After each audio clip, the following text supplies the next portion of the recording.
We love this time of year. We love, the countdown to Game 2, especially one that has been so exciting so far. What have you made of the build-up to this one? We spoke a lot about the build-up to Game 1 and how it wasn't necessarily... There wasn't a lot to discuss. Do you feel like there has been a bit more of a build-up in Game 2? Well, Billy had to make some decisions, without a doubt. So that's going to be interesting.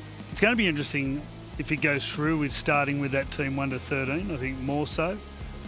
Obviously, Mitchell Moses being injured. And it just seems so easy for New South Wales with Jerome going in. That was so fluid. Those blokes have played together forever. They've got the greatest winning record of any halves combination of all time. Like, it's just amazing. So, Brian Toto, he's trained the last couple of days. So, New South Wales are in a great position. Loz's done a great job. I just feel like I can't see them getting beat, really. Normally, it's talking about New South Wales changing positions and changing selections and whether they're going to juggle their starting team. You haven't heard anything out of New South Wales. Nothing. And I'll echo what Freddie said. This is a really special team New South Wales have got at the moment. Really special. Well, because we have spoken a fair bit about whether Billy will make those changes. If you looking at his team that he has at the moment, that he's named as is, of course he changes it. He has the ability to change it before kickoff. What changes would you make to that team? I'd probably start Carrigan. Yeah. I'd be starting Carrigan. And that's about it. I want to talk about Kurt Mance starting at dummy half and Harry coming off the bench. I wouldn't be doing that. What about Ruben Cotter and Nanai? I thought Nanai was their best player. He was their best, yeah. I thought he was fantastic. I'd be sort of thinking Ruben Cotter, whether you give Ruben Cotter a little bit of time at the start and then bring him back through the middle. But I thought Nanai was their most dangerous. He was their best player. And when I watch him week in, week out these days, he's a real weapon. So, I'd have him on as long as possible. He needs to take that next step of being an 80-minute dynamic representative player, and I think he's capable. You can see those shots of Bill there. This would have played on his mind. I know, and that's the thing. We work with him, and obviously it's a difficult time of year because you're such passionate New South Welshmen. But how much pressure do you think that he would be feeling right now? I can remember your last year. We'd be doing the Sunday Footy Show, and we'd be talking, and you'd just be staring into space. And I just felt like thinking, what would you be thinking? You're non-stop. You're non-stop thinking, and you can see him there. Just the reaction. He's He mostly had an idea of how the game would have unfolded and would have been disappointed definitely with the start. That would have disappointed him because I don't think they really competed early. We just sort of... the opening set, we went 60 metres off the kickoff. And then they gave a couple of penalties and, that wasn't very Queensland-like. Normally they get that part right. So he would have been very disappointed with that. And it never really got better for him, I didn't think. Well done to Ben Eichen today, the boss of Queensland Rugby League. He said, well, it doesn't matter whatever happens, Billy Slater will be the coach next year. So at least they've supported him there. But, I feel for Bill.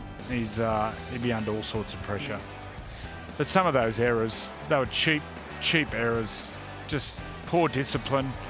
And look, Origin gone past, you can grab him around the head and you can punch him. But these days, we all know it's changed. You just can't do it. Can't do it. How would you go on those Sunday Footy shows when Freddie was the coach and Billy was the coach and we'd both be sitting there? Oh. I used to dread it. I'll tell you what, it was very interesting. Like it's a lot to take in, especially when me and Billy are there and we're competing and then we're going off to the team. It's a lot to take in because you're thinking about body language, you're thinking about sometimes you go your mind's just racing too much. Oh, that sounds like a nightmare. Yeah, but it's just good. the head noise. It's a good nightmare. You don't get that if you don't have a go. You were saying it's more rewarding winning as a coach than as a player. Well, when we won the game at the end, I don't think I've ever felt when like Teddy that. scored that. When try. Teddy scored, I don't think I've ever felt like that. That was amazing. Even winning comps. Well, it was mostly because it's later as well. Yeah. You mostly don't expect to get sort of, rewards like that. Like that was an amazing experience. I just ran on. Just bolted. I remember seeing the officials on the sideline. Yeah, they're going, get back. But yeah, it was, that was. And the other thing that was so special about it was Mitchell Pearce.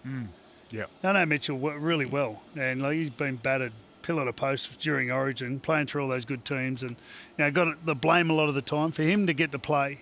I really enjoyed that. What do you think it is? Is it when you are sort of a bit older in your age, things are a bit more special for you, and you've also taken on a lot of these players as well, so you've invested in them, whereas when you're young and things are just sort of coming off and you're winning premierships and... Yeah, when you play, you think it's never going to end. No, you don't, do you? No, not at all. And then it does. It's like you never get another warm-up. Warming up and running out is an amazing feeling because you've got to really get your adrenaline going and you've got to pump yourself up. And then once you play, you're just into it. You don't get to do that again. But coaching gives you that fix. So I loved it.